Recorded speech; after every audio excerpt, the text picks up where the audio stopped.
Good morning, everyone. Welcome back. I'm Denise with Spiritual Growth Tarot, and this is your reading for Sunday, June 25th, 2023, of course. And I am using the Light Seers Tarot. And this is the first card coming through here. If I can get it out. There we are. Oh, we had the Empress yesterday, but I think she was in the center. Ooh, so I love that she's not reversed. She's straight up. If this is the first time you're joining me, because of YouTube rules, that they made me, they said I couldn't use any cards with nudity. So I had to paint in, I had to draw in, color in, paint in bathing suits on boobies and other parts. So anyway, okay. Let's see, what else? So we have something going on with nurturing our creativity and creating something new and remembering that we are creators. There's a theme going on. Oh, okay. And then we have the Six of Cups reversed. So we are to remember that we are creators that go way beyond our childhood wounding.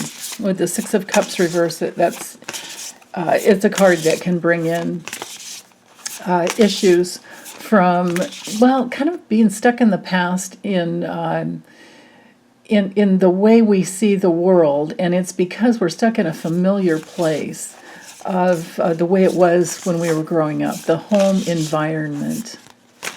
Now, on another level, too, especially with these two cards together, this could be going through some pain around your kids going away to college, or maybe they've graduated high school and they're choosing colleges for the summer, and you're facing that very painful empty nest syndrome. I remember going through that. It is hard. And then for some of you, it could simply be that you're dealing with a parent who's going through, because this Six of Cups reverse can be memory loss. You could be caring for someone, or you may be a caretaker yourself for many of the elderly.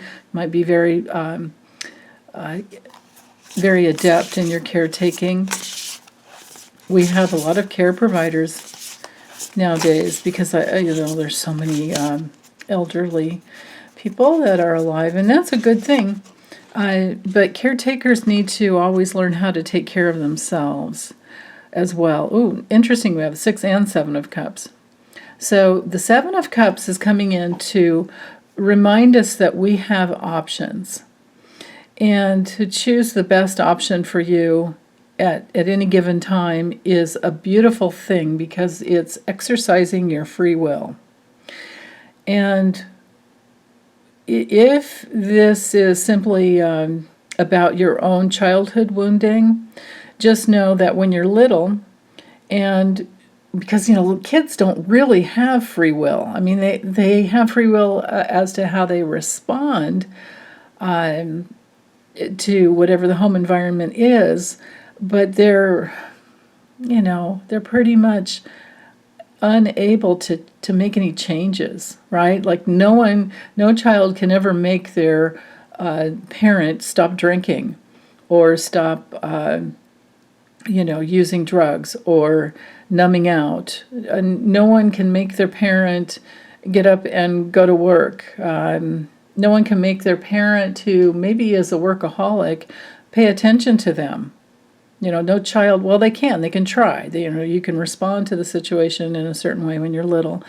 And whatever that response would be the best you could do given the time. So, if you couldn't get your parents' love and connection, then you're going to try and get their attention in another way. And that would be falling back into the familiar.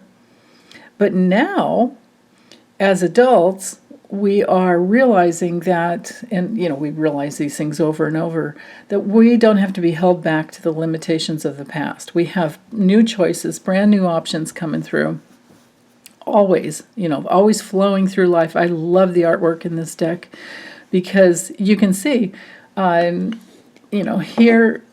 he is thinking about, well, if I try this one, what would that bring me? And you can literally imagine him touching each cup and thinking about, maybe on one level he's questioning his motivations. Like, why would I want that? Like, why would I want power? We've got the dragon wing there. Why would I want to be the sexiest guy on the planet? We've got the snake there. Why would I want to be on top of the world? Got to be up there. Why am I questioning what success really is rather than, learning from our own experience? And it's so, it's kind of steeped in the mass consciousness that men are supposed to make tons of money and women are supposed to just be these beautiful things that, so women are objectifying themselves and then men are objectifying themselves based on their bank accounts. And that's just not, it's not true. It doesn't have to be true at all. We are each worthy of all of the abundance of the universe and all of the love that we can, stand to receive and give to each other. We're deserving of all the good, all the goodness, all the wonderful experiences that life has to offer. So, but, when you're growing up and as a kid, maybe you couldn't have that puppy that you wanted. So maybe now as an adult, you've loved yourself enough to, to give yourself some puppies. And maybe now you're thinking of, okay, so now what else? Because you're learning. You're learning that you do and can create your own reality every step of the way. So if you're feeling stuck in the past, just know that the stagnation is an echo from, parental upbringing. And, and it seems like in the healing journey, we do tend to go backwards and backwards and backwards. So, you may heal your teenage wounding, and then you may heal your adolescent, angsty teen kind of, and even maybe kindergarten. And then at some point, you're healing pre-verbal issues where you can't make sense of anything. It can be very confusing, which is why I'm, tapping into the Seven of Cups there. And you don't know that you have choices as an adult because you're stuck in this place that you're emotionally having to name and then say to yourself, oh, but wait, I do have choices. Always come back to the present moment. Always be present with yourself now. And you can literally sit in all those different places. You can sit in your child self and you can be your mom.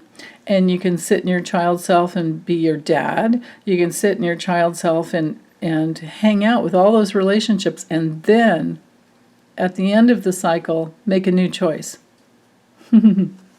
Okay, well, that's all I have for today. Big hugs. Take good care. Hope you're having a wonderful weekend. Bye.